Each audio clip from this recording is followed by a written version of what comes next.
Imagine this. It is the evening of October 27th, 1962. You are sitting in your living room under a soft yellow light, the gentle clink of a spoon against a plate echoing quietly. The TV is playing a familiar program.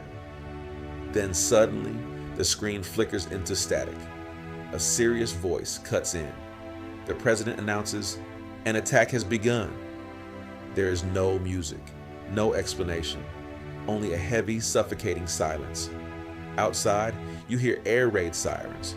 In the distance, a flash of light appears on the horizon, and then you realize the world as you know it is ending. But the most terrifying part is this: all of this almost actually happened. Deep beneath the Atlantic Ocean, where no sunlight can reach, a Soviet submarine is being hunted. B-59. Inside, the temperature has exceeded 60 degrees Celsius. The air is thick, suffocating, sweat pouring down the faces of the crew. Oxygen is running out. Communication systems have been silent for hours. They have no idea what is happening on the surface. They only know one thing: they are under attack. Depth charges from the U.S. Navy explode around them, shaking the hull as if it is about to tear apart. In that darkness and crushing pressure, Captain Valentin Savitsky believes war has already begun. He shouts, his voice hoarse, "We will strike back. We will die, but they will die with us." On board, there is a weapon that no one in the world knew about at that moment: a nuclear torpedo. Its destructive power is equivalent to the bomb that destroyed Hiroshima, and to launch it, it requires the agreement of 3 senior officers. 2 are ready, only 1 remains, just 1 nod, and human history would turn in a completely different direction. No one on the surface knows that the fate of billions rests in the hands of a single man inside a metal chamber as hot as a furnace at the bottom of the ocean. That man said no. This is not a movie. This is not fiction. This is a real moment in history recorded in declassified documents. And today, we're going to explore a question that sends chills down anyone's spine. What would have happened if he had nodded? If that torpedo had been launched? If a decision made in the darkness triggered a global nuclear war? In the next 20 minutes, you will witness every step, every hour, every day of a collapsing world. The biggest mistake many people make is believing that in 1962, the United States and the Soviet Union were evenly matched. The reality is very different. The United States possessed more than 26,000 nuclear warheads. The Soviet Union, only about 3,000. The imbalance was not just in numbers, but in deployment capability. The U.S. had hundreds of strategic bombers constantly ready, flying 24/7, carrying weapons of unimaginable destruction. Its intercontinental ballistic missiles could strike almost anywhere on the planet in under 30 minutes. Meanwhile, the Soviet Union was still developing, with only a handful of missiles capable of reaching U.S. territory. This was not a balanced standoff. It was a chessboard where one side held overwhelming advantage, and that made every decision far more dangerous. But even more terrifying was what the United States did not know. When military advisors in Washington proposed attacking Cuba, they believed it was merely a developing military base. They believed no nuclear warheads had been deployed there yet. But in reality, the Soviet Union had secretly transported more than 150 nuclear warheads to the island. Not just long-range missiles, but also tactical nuclear weapons, ready for immediate use if attacked. That meant if the U.S. had invaded, The very first soldiers landing on Cuban shores could have been wiped out in a single flash. Pause for a moment and imagine.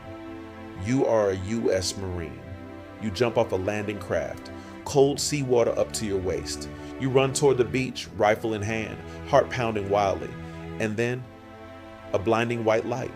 No explosion, no pain, just the end. And that would have been the signal for Washington to respond. No more choices, no more negotiations, only war. The plan had already been prepared, a plan few people knew about, yet one with unimaginable destructive power. Once activated, it would not target just one nation, but an entire system. Hundreds of targets marked, military bases, cities, industrial centers, more than 1,000 locations. Hundreds of cities would vanish within hours. Not individual bomb, but a calculated firestorm designed to ensure the enemy could never strike back.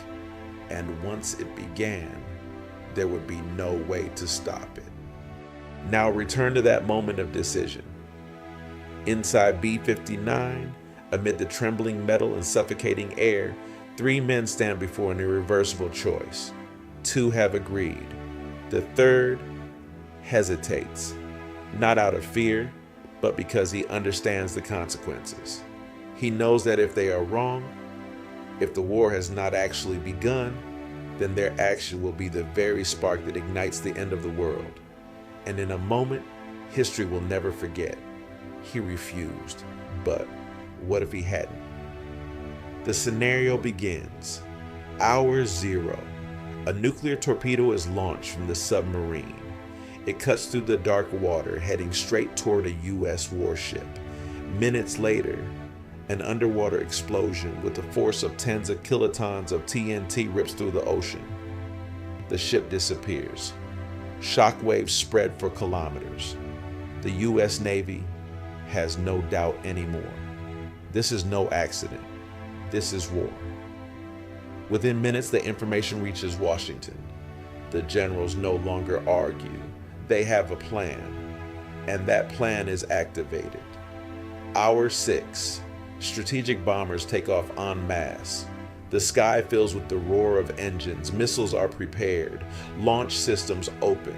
On radar screens, hundreds of signals begin moving. There is no turning back. Hour 12. The first explosions occur. Not one, but dozens, then hundreds. Cities turn into oceans of fire. The light from the blast is bright enough to be seen from space.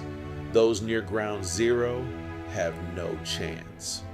Those farther away face shock waves, temperatures of thousands of degrees, and deadly radiation. Hour 24. The Soviet Union retaliates. The remaining missiles are launched. Some are intercepted, but not all. A few are enough. Major U.S. cities are struck. Millions die instantly. Those who survive don't know what to do. No electricity, no information, only panic. Hour 72. The world as we know it is gone. Hundreds of millions are dead. Governments collapse. Healthcare systems vanish. No aid, no order, but the most terrifying part is yet to come. As cities burn, they create massive columns of smoke.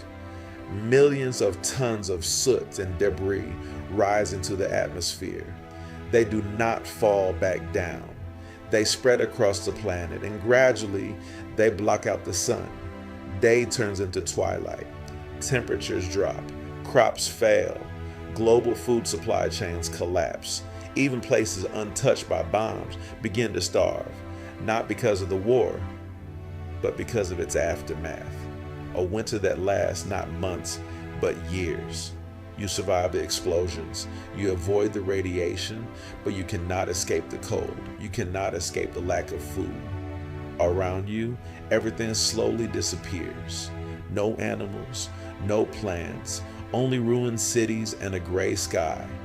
And then it is humanity's turn. Countries in the southern hemisphere, once considered safe, do not escape either. No sunlight, no agriculture, no global trade. They too begin to collapse. There is no place on Earth truly safe in a full-scale nuclear war.